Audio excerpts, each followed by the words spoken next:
അല്ല തീർച്ചയായും എന്റെ കുഞ്ഞില് കടന്നിട്ട് ഞാൻ അറിയില്ല. അമ്മ കുറെ നാളായോ ഈ കണ്ണനെ കൊണ്ട് നടക്കാൻ തുടങ്ങിയിട്ട്? എന്നാണ് ആദ്യമായിട്ട് ഉണ്ടായത്? എന്റെ 60ാമത്തെ പറഞ്ഞാല് ഹസ്ബൻഡ് അമ്മ തന്നെ പറയാ, മനസ്സിലാവാൻ പറയാ. അവര് എനിക്ക് ചെന്നൈയിലേക്ക് പറഞ്ഞാലും ഗിഫ്റ്റ് ആയിട്ട് കൊടുത്തയച്ചതാണ്. ഓക്കെ, ഈ കണ്ണനെ നല്ല ചന്തം. അപ്പൊ എനിക്ക് പൂജമുറിയിൽ വെച്ച് നമ്മള് ദീപമൊക്കെ കാണിക്കുമ്പോൾ കരി പിടിക്കുമെന്നൊരു പേടി. ഞാൻ ഷോക്കേസിലാണ് വെച്ചിരുന്നത്. ഓക്കെ, 5 വർഷം ഷോക്കേസിലായിരുന്നു. ഓക്കെ. അത് കഴിഞ്ഞപ്പോഴേക്കും നമുക്കിവിടെ കൊറോണ വന്നപ്പോൾ ഞാൻ ഡോക്ടറാണ്. അക്യുപഞ്ചറും ആയുർവേദ സിദ്ധയൊക്കെ പഠിപ്പിക്കണമുണ്ട്, ട്രീറ്റ്മെന്റ് ഉണ്ട്, യോഗ ഉണ്ട്, ന്യൂട്രീഷനാണ്. സ്ഥാപനമുണ്ട്, IAAS എന്ന് പറഞ്ഞ സ്ഥാപനമുണ്ട്. അപ്പോൾ ഇത് നട്ടുകൊണ്ട് എനിക്ക് ലോക്ക്ഡൗൺ വന്നു, കൊറോണ വന്നു. അപ്പോൾ എല്ലാവരും നിർത്തേണ്ടി വന്നു, സ്റ്റുഡൻസും പേഷ്യൻസും ഒക്കെ നിർത്തേണ്ടി വന്നു. അപ്പോൾ ഒറ്റയ്ക്ക് രാവിലെ 5:15 തൊട്ട് രാത്രി 10 മണിക്ക് ബിസി ആയിട്ടുള്ള ലൈഫാണ്. അപ്പോൾ വെറുതെ ഇരിക്കുമ്പോൾ ഒരു മുഷിവാണ്. ഒരു തഞ്ചം കിട്ടിയപ്പോൾ ഞാൻ നാട്ടിലേക്ക് പോകും. നാട്ടിൽ പോകുമ്പോൾ ഇവിടെ കൂടെ കൂട്ടി കൊണ്ടുവന്നു. അപ്പോൾ ഇവിടെ വന്നിട്ട് ഒരു ക്ലിനിക്ക് ആരംഭിച്ചു. 1 മാസം നന്നായിട്ട് പോയി. അപ്പോഴേക്കും ഇവിടെ ലോക്ക്ഡൗൺ ആയി. അപ്പോൾ ഇവിടെ ലോക്ക്ഡൗൺ ആയപ്പോൾ എൻ്റെ ഫ്രണ്ട് പറഞ്ഞു ഒറ്റയ്ക്ക് ഇരിക്കാൻ പറ്റില്ല, സമ്മതിക്കില്ല പറഞ്ഞിട്ട് അവർ വീട്ടിലേക്ക് എന്നെ കൊണ്ടുപോവാം. അപ്പോൾ ആ സമയം ഞാൻ പുറപ്പെട്ടിട്ട് വാതിൽ അടയ്ക്കാണ്. വാതിൽ അടയ്ക്കുന്ന നേരത്തെ ഉള്ളിൽ നിന്ന് ഒരു കുട്ടിയുടെ ശബ്ദം. എന്നെ ഒറ്റയ്ക്കിട്ടിട്ട് പോകാനോ? ഞാനും ഉണ്ടായിരുന്നു. അപ്പോൾ ഞാൻ വേഗം, കാരണം ഞങ്ങൾ തനിയെ ഇല്ലപ്പോൾ ഞാനും ഫോൺ മാത്രമല്ല. അപ്പോൾ രാത്രി ഞാൻ അവളോട് വർത്തമാനം പറയും, കാര്യങ്ങളൊക്കെ ചോദിക്കും, പേഷ്യൻസിൻ്റെ കാര്യങ്ങളൊക്കെ ചോദിക്കും. അങ്ങനെ ഇതുണ്ട്. അപ്പോൾ അത് കാരണം എനിക്ക് വേഗം മനസ്സിലായി ഇനി ഞാനാണ്. വേഗം വാതിൽ തുറന്നിട്ട് ഞാനത് പോകുന്നേക്ക് പറഞ്ഞിട്ട് കയ്യിലിടും. അങ്ങനെ കയ്യിലെടുക്കാൻ തുടങ്ങിയതാണ്. അന്ന് തൊട്ട് താഴെ ഇല്ല. താഴേക്ക് കിടക്കുമ്പോൾ അവൾ കുളിക്കാൻ പോകുമ്പോൾ പൂജാമുറിയിലൊന്ന് വെക്കും, പിന്നെ ഇത് വിഷ്ണു സഹസ്രനാമം വെച്ച് കൊടുക്കും, അതൊക്കെ ചെയ്യും. അതല്ലാതെ വെറുതെ അങ്ങനെ അധികം ഇങ്ങനെ കയ്യിൽ തന്നെ ഉണ്ടാവും. എവിടെ പോകുമ്പോഴും കൂടെ തന്നെ ഉണ്ടാക്കി. അപ്പം അങ്ങനെ പുറത്ത് കൊണ്ടുവന്നത് അപ്പം ഒന്നും ആർക്കും എന്നെ അറിയില്ല. ഞാൻ പിന്നെ ഹ്യൂമൻ റൈറ്റ്സിൻ്റെ വൈസ് പ്രസിഡൻ്റായിരുന്നു. പിന്നെ അപ്പം അതിൻ്റെ ഒരു ദയാബായ് ഹ്യൂമൻ റൈറ്റ്സിന്റെ ഇവിടുത്തെ വൈസ് പ്രസിഡന്റ് ആയിരുന്നു, ഗുരുവായൂരത്തെ മൊത്തത്തിൽ. അപ്പോൾ അതിന് ദയാബായ് സമരത്തിലിരിക്കുകയായിരുന്നു. അപ്പോൾ അവരെ കാണാനായിട്ട് ഞങ്ങൾ എല്ലാവരും പോയി. അവിടെ പോയി കണ്ട് സംസാരിച്ചിട്ട് തിരിച്ച് മടങ്ങാണ്. അപ്പോൾ ഒരാൾ വന്നിട്ട് പറഞ്ഞു, ഒരു വീഡിയോ എടുത്തിട്ട് ഇത് എന്താ കാര്യം എന്ന് ചോദിച്ചു. വീഡിയോ എടുത്തിട്ട് നമുക്കിപ്പോൾ അതൊന്നും ഇത്ര പ്രധാനമൊന്നും നമുക്കറിയില്ല. എടുത്തോളാൻ പറഞ്ഞു. അവർ വീഡിയോ എടുത്ത് സൈഡിൽ മാറ്റി കൂട്ടി എന്താ കാര്യം എന്ന് പറഞ്ഞിട്ടൊക്കെ റെക്കോർഡ് ചെയ്തു. അത് കഴിഞ്ഞിട്ട് ഞാൻ ചോദിച്ചു നിങ്ങളാരാണ്. അപ്പോൾ കാരണം ഇത്രയും വിസ്തരിച്ച് എടുക്കുമ്പോൾ അപ്പോൾ അവർ പറഞ്ഞു കേരള കൗമുദി പേപ്പർക്കാരാണ്. അപ്പോൾ ഞാനിപ്പോൾ ഞങ്ങളുടെ പ്രസിഡന്റിനോട് ചോദിച്ചു പേപ്പർക്കാർക്ക് വീഡിയോ എന്തിനാവും.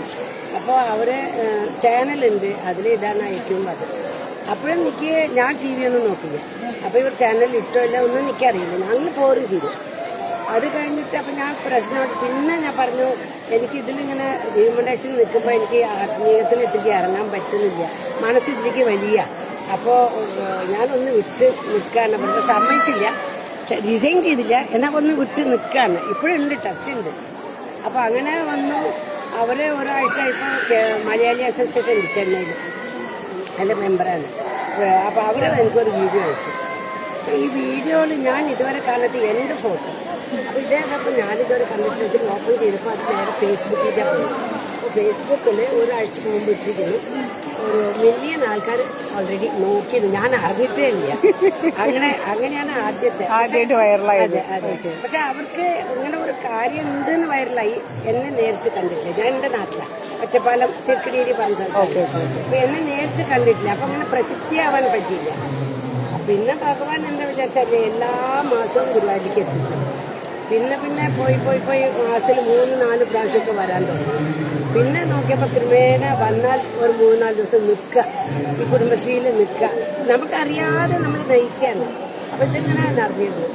ഒരു 2 വർഷം മുമ്പ് ഉണ്ട് പിന്നെ അഷ്ടമി രോഹിണിയായിരുന്നു. അഷ്ടമി രോഹിണിക്ക് മുമ്പ് ഞങ്ങളുടെ ഒരു ഗ്രൂപ്പുണ്ട്, നന്ദനം രാധയെന്ന് പറഞ്ഞിട്ട്. അവർ ഞങ്ങളുടെ ഗെറ്റ് ടുഗെദർ ഉണ്ട്. അപ്പോൾ അത് 2-ാം തീയതിയാണ്. ഞാനൊരു 30-ാം തീയതി പോലെ ഇവിടെ എത്തി. കുറച്ച് ദിവസം പോലെ നിൽക്കാച്ചിട്ട്. അപ്പോൾ 6-ാം തീയതി കുട്ടിയുടെ അഷ്ടമി രോഹിണി വിശേഷമാണ്. അപ്പോൾ ഈ ഫംഗ്ഷൻ അറ്റൻഡ് ചെയ്തു, ഗെറ്റ് ടുഗെദർ നടത്തിയപ്പോൾ അവിടെ ഒരാൾ വന്നിട്ട് വീഡിയോ ഗുരുവായൂരിൽ. അപ്പോൾ അവർ വീഡിയോ എടുത്തിട്ട് നോക്കിയപ്പോൾ പിറ്റേ ദിവസം എന്നെ കണ്ടപ്പോൾ പറഞ്ഞു, അമ്മ അത് അവിടെ പാട്ടും ഡാൻസും ശബ്ദത്തിൽ ഒന്നും മനസ്സിലാവുന്നില്ല, എനിക്ക് ഒരു ഇന്റർവ്യൂ കൂടി തരണേ എനിക്ക് ഞാൻ തരാമെന്നും പറഞ്ഞു. പക്ഷെ അതിലേക്കും കസ്റ്റമറുകളുടെ തിരക്കും ഒക്കെ ആയിട്ട് എനിക്ക് അവരെ കാണാൻ പറ്റിയില്ല, കൊടുക്കാൻ പറ്റില്ല. എനിക്ക് 6-ാം തീയതി ഫംഗ്ഷൻ കഴിഞ്ഞു, 7-ാം തീയതി ഇസ്കോണിൻ്റെ സെലിബ്രേഷൻ ആയിരുന്നു അവിടേക്ക് ട്രിവാൻഡ്രം. അവിടേക്ക് പോയി. ഈ ട്രിവാൻഡ്രം പോയ ശേഷം അവിടെ ഞാൻ പുറപ്പെട്ടിട്ട് എൻ്റെ വീട്ടിൽ പോകുന്നു. ഓക്കെ, ഇത് അമ്മ എത്ര വർഷമായി കണ്ണനെയും കൊണ്ട് നടക്കാൻ തുടങ്ങിയിട്ടെന്ന് പറഞ്ഞ് 5 വർഷം. Okay okay okay. എല്ലാ മാസവും ഗുരുവായൂർ ഇവിടെ വരും? എല്ലാ മാസവും വരും. ഇപ്പൊ ഇവിടെ തന്നെയാ താമസം, ഇവിടെയാക്കി. ഭഗവാനെ അതാ പറഞ്ഞു. പിന്നെ വീട്ടിൽ പോയപ്പോ നോക്കിയപ്പോ ഒരു പൗച്ച്, എന്റെ ആധാർ കാർഡും ATM കാർഡും എല്ലാം ഉള്ളത്, ഡ്രൈവിംഗ് ലൈസൻസും ഒക്കെ ഈ പൗച്ച് കാണാനുണ്ട്. ഇതാണ് കണ്ണനെയും കൊണ്ട് നടക്കുന്ന 5 വർഷമായിട്ടുള്ള അമ്മ. ഈ അമ്മയ്ക്ക് കണ്ണനോടുള്ള ഭക്തി എത്രയാണെന്നുള്ളത് നമുക്ക് കാണുമ്പോഴും പറയുമ്പോഴും മനസ്സിലാവുന്നതാണ്. അതുമാത്രമല്ല, അമ്പലത്തിന്റെ പുറത്തായാലും അകത്തായാലും എന്റെ കണ്ണ എന്ന് വിളിച്ചിട്ട് വന്ന് കാണിക്കുന്ന തോന്നിവാസങ്ങളെക്കാൾ ഇതാണ് ആത്മാർത്ഥമായിട്ടുള്ള കണ്ണനോടുള്ള പ്രണയം, കണ്ണനോടുള്ള ഇഷ്ടം, കണ്ണനോടുള്ള ആത്മാർത്ഥത. ഇതാണ് കണ്ണനോടുള്ള ഏറ്റവും വലിയ സ്നേഹം. ഇതിനൊക്കെയാണ് അങ്ങനെ പറയാൻ പറ്റുള്ളൂ. അല്ലാതെ വെറുതെ വന്ന് ഗോഷ്ഠി കാണിച്ചിട്ട് റീൽസ് എടുക്കാനും അമ്പലത്തിന് നാണം കെടുത്താനും ഇവിടുത്തെ ഹിന്ദുക്കളെ വെല്ലുവിളിക്കാനും നടക്കുന്ന മറ്റു പലർക്കുമുള്ള മറുപടിയാണ് ഈ അമ്മയും കണ്ണനും. അപ്പോൾ ഇന്ന് ഇത്രയേ ഉള്ളൂ. ഞാൻ എന്തായാലും ഇത് വൈൻഡപ്പ് ചെയ്യാണ്. എല്ലാവർക്കും നമസ്തേ, have a nice day, bye. Hare Hare Krishna, Hare Krishna, Hare Krishna.